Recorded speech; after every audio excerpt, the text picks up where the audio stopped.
Hello, Highlands Presbyterian. So last week we talked about, is hell real? And so today we're talking about, if hell is real, do people go there?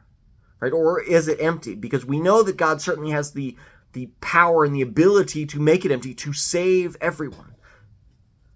We know that God's arm is long enough to save, as the prophet Isaiah writes.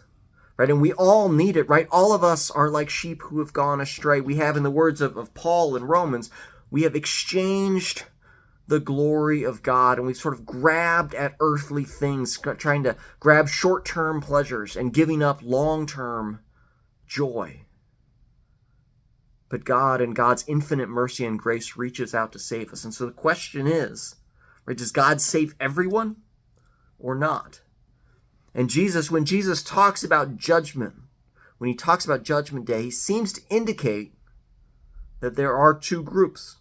And the Revelation, John's vision in Revelation, seems to affirm this, that there are people who on the day of judgment are not elected to spend eternity with God.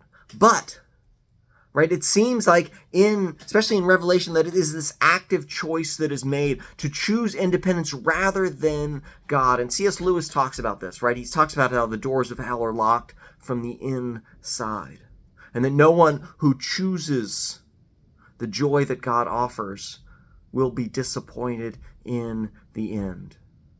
And so what we know, what Scripture tells us about God's grace and mercy, seems to affirm that God knocks on the door of every heart, as John writes in Revelation 3, that Jesus stands at the door and knocks. And so those who choose independence, who choose to be separated from God, who want to go their own way, seem to be granted that desire. But those who choose the joy that Christ offers